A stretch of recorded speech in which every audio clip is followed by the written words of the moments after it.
बहुत ऐतिहासिक दिन है। आज के दिन हमारे देश के दो महान नेता, अहिंसा के पुजारी महात्मा गांधी जी और इस देश के प्रधानमंत्री रहे श्री लाल बहादुर शास्त्री जी का जन्मदिन है। दोनों का योगदान जहां इस देश की आज़ादी के अंदर बहुत बड़ा है, वहीं इस देश ही नहीं, बापू जी ने एक विश्व को एक अहिंसा का जो हथियार दिया कि अहिंसा से आप कितना ही बड़ा आंदोलन हो, कितने ही बड़ा देश हो, उसको जीता जा सकता है। और नहीं तो लोग कहते थे कि अंग्रेज कैसे जाएंगे, परंतु गांधी जी ने अहिंसावादी तरीके से आंदोलन चलाया। स्वतंत्रता सेनानियों को भी नमन करते हैं कि जिन्होंने देश की आज़ादी में बहुत बड़ा योगदान दिया। हम उन शहीदों को भी नमन करते हैं जिन्होंने हंसते हंसते फांसी की, फंदे चूमे, सीने पे गोलियां खाई, तब जाके हमारा देश आज़ाद हुआ। और गांधी जी का बहुत बड़ा योगदान उसमें था। और उसके बाद लाल बहादुर शास्त्री जी का जन्मदिन है कि जिन्होंने इस देश के अंदर, देश की आज़ादी के पास जब खाने के लिए अन्न भी बाहर से मंगाना पड़ता था, इस देश के अंदर जब लड़ाई लगी तो धन की भी कमी थी, उन्होंने एक नारा दिया था, जय जवान जय किसान का। और उससे प्रेरित होकर इस देश के किसान ने मेहनत की, अन्नदाता ने, और ना केवल आज हम आत्मनिर्भर बने, बल्कि आज हम दूसरे देशों को भी खाने के लिए अनाज भेजते हैं। ये एक बहुत बड़ा योगदान लाल बहादुर शास्त्री जी का था। उन्होंने देश को जो रास्ता दिखाया, गांधी जी ने जो रास्ता दिखाया, आज उसी पे चल के देश आगे बढ़ रहा है। उन दोनों महान नेताओं को हम आज शत शत नमन करते हैं। आज भास्कर में बहुत बड़ी खबर छापी है, परिवार पहचान पत्र, परिवार परेशान, पत्र बन गया परेशान।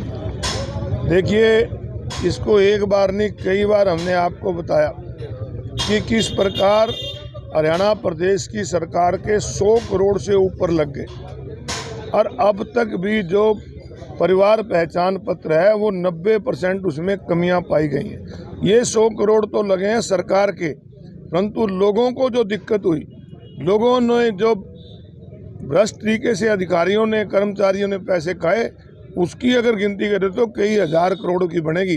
तो ये सरकार का बड़ा गलत निर्णय है।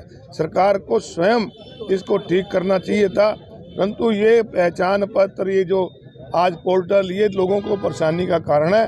कांग्रेस पार्टी की सरकार बनते ये सारे खत्म करते हैं। मुख्यमंत्री मनोहर लाल जी ने कल एक फिर कहा कि हम बड़ा फैसला ले रहे हैं, जो बिजली की कंडीशन लगाई थी, बिजली जो बिल आया करता उसको वापस ले रहे हैं, क्या कहेंगे? चुनावी पहले तो लोगों की पेंशन काट दी, लोगों के पीले कार्ड काट दिए। अब जब प्रदेश की जनता पूरी तरह से परेशान हो चुकी है और प्रदेश की जनता मन बना चुकी है कि हरियाणा प्रदेश में इस जन विरोधी सरकार का अंत करना और कांग्रेस की सरकार लानी है, अब चुनाव को नज़दीक देखते हुए इनको ये नज़र आ रहे हैं। हम तो पहले कहते हैं कोई शर्त होनी नहीं चाहिए, बिल्कुल कोई शर्त नहीं हुई है। जिसकी 60 साल की उम्र है, चाहे वो कितने ही उसका बच्चा नौकरी लगा हो, कुछ भी हो, उसको पेंशन मिलनी चाहिए और गरीब को पीले कार्ड बनने चाहिए। ये शर्तें लगा के, तो ये जो शर्तें हैं ये पेंशन काटने और कार्ड काटने की थी, और इन्होंने लोगों को बहुत परेशान किया। सर, जो हम बचपन से पढ़ते हैं किताबों में, हमें महात्मा गांधी के बारे में बताया गया है कि उन्होंने आज़ादी दिलाई। आज जो छवि थी वो उसको धूमिल करने का कहीं ना कहीं ये RSS वाले लोग हैं, ये शुरू से इस देश की आज़ादी के विरोधी रहे हैं। इन्होंने तो देश की आज़ादी कभी मांगी नहीं थी, इनके तो डिसेंटिंग नोट है कि देश आज़ाद होना नहीं चाहिए। आज दुर्भाग्य है हमारे देश का कि जिन स्वतंत्रता सेनानी और शहीदों की वजह से हमें आज़ादी मिली थी, आज जो आज़ादी का विरोध करने वाले लोग तो सत्ता में बैठे। सर, कल रामलीला मैदान में बहुत बड़ी रैली हुई, PM साहब, हुड्डा साहब वहाँ पहुँचे, उन्होंने हरियाणा प्रदेश नहीं पूरे देश के अंदर वहाँ कर्मचारी आए थे। जहाँ जहाँ कांग्रेस की सरकार है, चाहे वो हिमाचल प्रदेश है, चाहे छत्तीसगढ़ है, सब जगह जो हमारी ओल्ड पेंशन स्कीम लागू है, हरियाणा प्रदेश में भी जब सरकार आएगी एक कलम से लागू की जाएगी।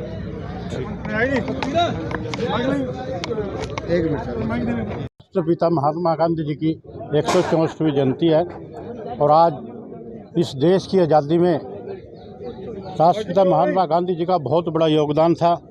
अंग्रेज़ों के खिलाफ उन्होंने बहुत लड़ाइयाँ लड़ी, अनेक यात्राएं उन्होंने निकाली, चाहे वो भारत छोड़ो आंदोलन था, चाहे दंडी यात्रा थी। अहिंसा के मार्ग महात्मा गांधी जी का, आज उन्हीं की वजह से हम इस आज़ाद हवा में सांसें ले रहे हैं। और मैं सभी हमारे जितने भी आज़ादी की लड़ाई के नेता रहे, शहीद रहे, उन सबको नमन करते हैं और 164वीं जयंती पर महात्मा गांधी जी को बहुत बहुत नमन।